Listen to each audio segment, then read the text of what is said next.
So was the bastard you were after now riding with the cowboys? Roscoe Bob Bryant was his name. Oh.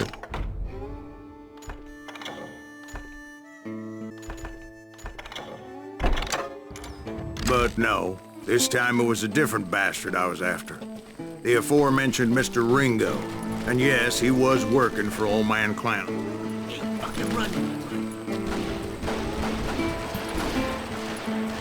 I came upon them robbing a stagecoach, which wasn't surprising, being they were such murderous thieves and bastards.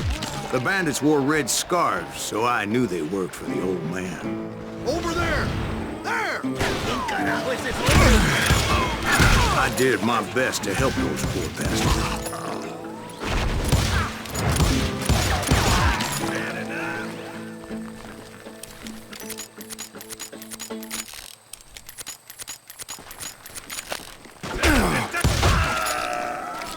Moments later, the attackers were dead, and I checked the stagecoach to see how many passengers were still breathing. None. It was then I wondered if the rocks weren't hiding more bandits. Was that all of them? Or did I just hit the rear guard? I quickly got my answer. They attacked from on high like Apaches often did. They would appear in great numbers from above and rain down lead on their hapless enemies' heads, making use of the high ground and whatever else they had. Yep, the Apaches always appeared out of nowhere, and there never seemed to be an end to them. Hold on, were you attacked by Apaches? What happened to the cowboys? Did I say they were Apaches? I said Clanton's cowboys attacked me Apache style. I was in a pitched battle, but I was holding my own against an overwhelming enemy force. See, at the time, I was still pretty green, would often blunder into regrettable situations. But I just kept shooting at anything I could see up in those damn rocks. I didn't see Ringo, but I knew he was with the cowboys. He and Roscoe Bob had done me a dreadful wrong, and I was determined to have my revenge. But to get to Ringo, I knew I'd have to find my way past these other assholes first. Unfortunately, I was running out of ammo. Another perfect example of my relative inexperience as a hunter of men. I immediately knew that a tactical retreat was called for, as my vengeful fury was much less impressive without the bullets to back it up.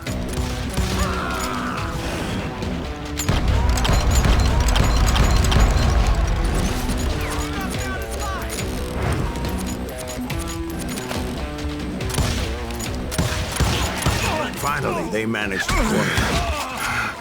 Trapped as I was, the odds of my survival seemed pretty slim.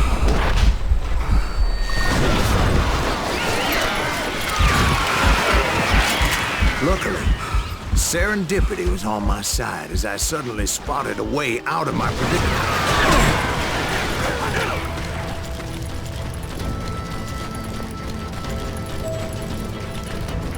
I ran ahead as if the devil himself was after me. Bullets were whizzing by my ears, but I wasn't about to roll over and die. I just kept running like there was no tomorrow. Nowhere to run! Because there wouldn't be if Clanton and his men caught up with me. As I was scurrying around those caves, I thought, what was I thinking? Going up against a gang like this?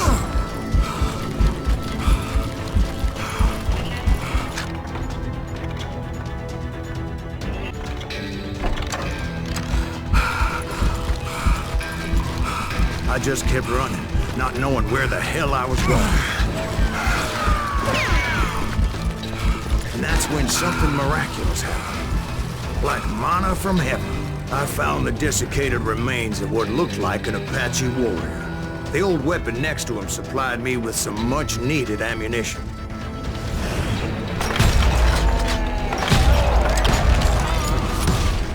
Pat Masterson once told me it was more important to be lucky than good, and he would know.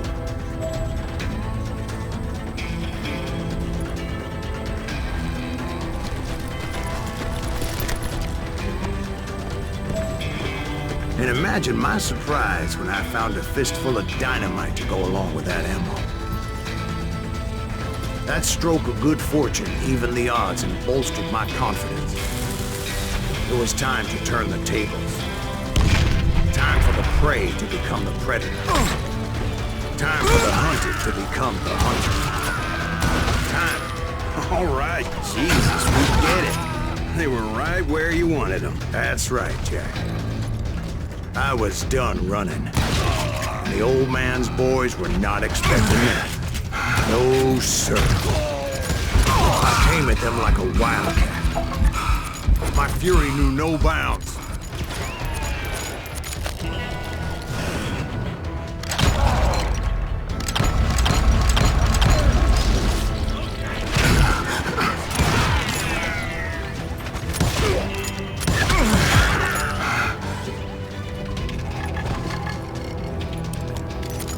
It was finally time for that old man to pay for his sins.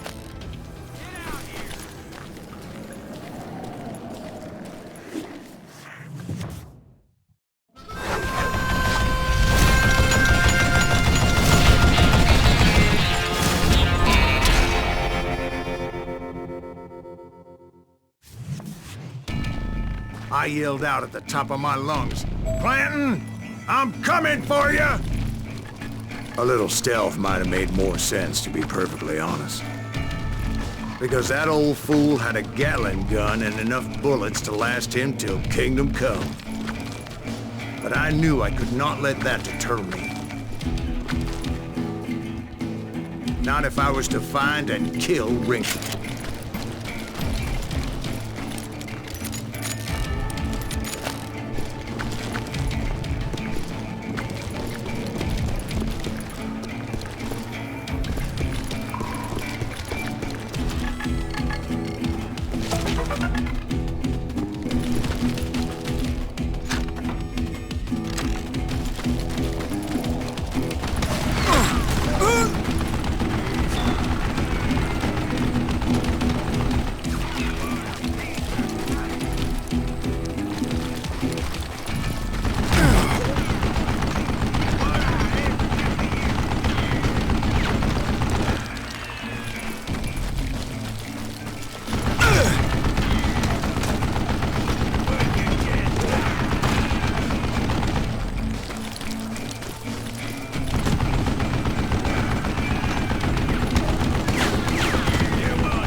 Most everyone thought it was the Ruales who had come up against him in Guadalupe Canyon, but it was just me.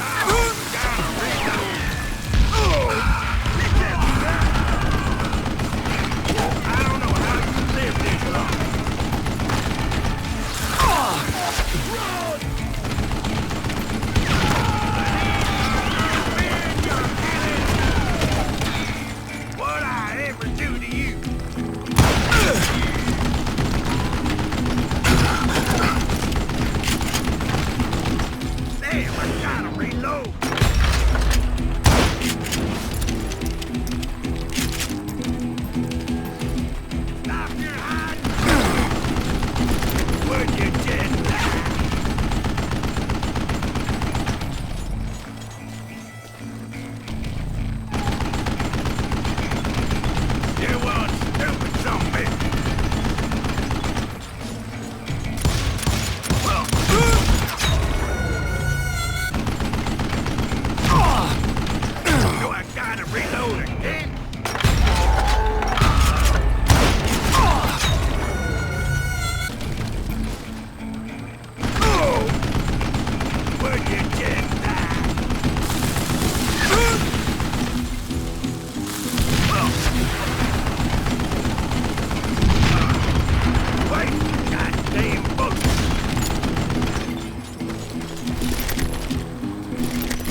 Apparently, one of the cowboys made it out of there alive and told Ike and Billy Clanton that it wasn't a Mexican who took their father's life that day. They just assumed it was one of the Earps, and that little misunderstanding eventually led to that legendary gunfight at the OK Corral.